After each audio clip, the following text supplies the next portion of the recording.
Hi, welcome to the Winds of Jupiter January 2018 tarot reading. Now we're back into eclipse season with a total lunar eclipse January 31st. Unfortunately, we won't be seeing it from the United States as we did in August, but Down Under is going to get a good view of it. Now this eclipse is going to be closely aligned with Ceres, the asteroid of motherhood and women. Spotlights are going to be put on relationships for lovers, family, friends.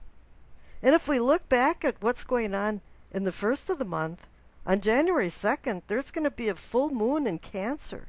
And this is about home and hearth. So this whole month is really about things that are happening close to home. There's one other notable thing going on, and I mentioned that in the introduction, of a sextile between Jupiter and Pluto. This is going to be the first of three that are going to be happening throughout the year. And this is going to be about big, broad stroke changes of the world and in our culture and our politics as the cosmic collective is changing. And our role as cosmic citizens as well. A renaissance is coming, a spiritual reformation that is going to be quite welcomed. Now it looks like luck is on your side, Gemini, because your overall energy card is the Wheel of Fortune. I didn't notice this, but Libra received it too, as well as the overall energy card. That's really unusual. The Wheel of Fortune is usually pretty chaste and doesn't show up often. But I guess it does make sense that this is a new year, new things coming, people making those New Year's resolutions. I always did it a month later, so I didn't have all that stress involved in it.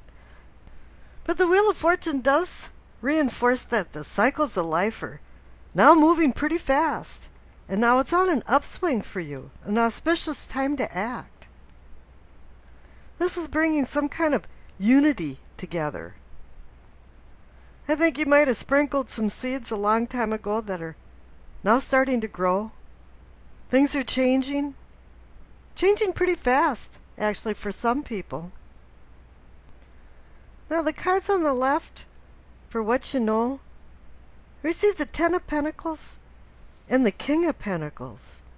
So this is one of those blinking neon signs saying there's something to do with finances here, and increasing your finances and your happiness as well.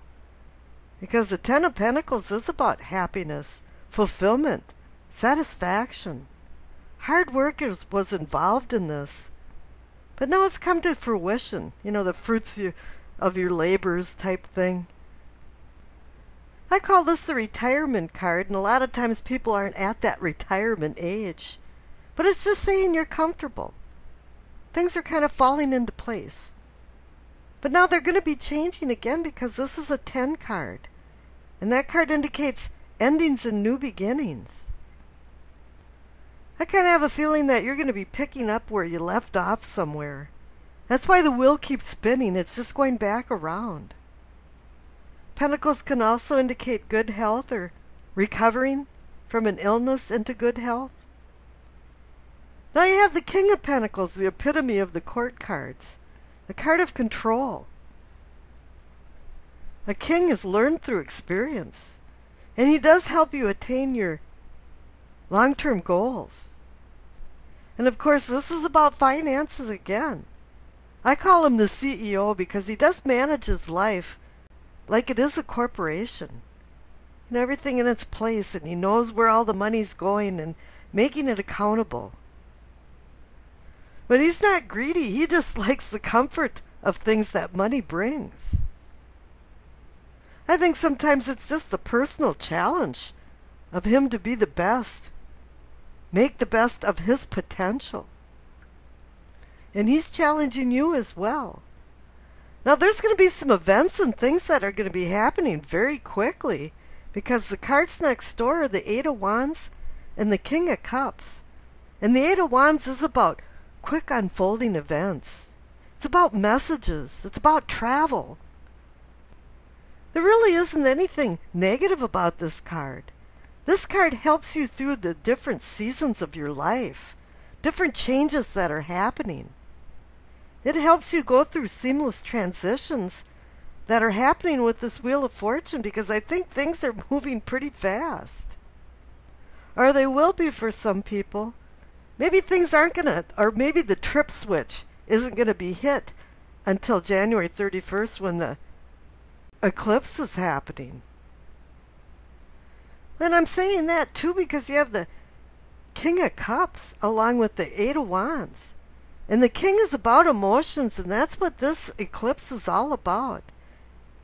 It's about mastering your emotions, having control of them.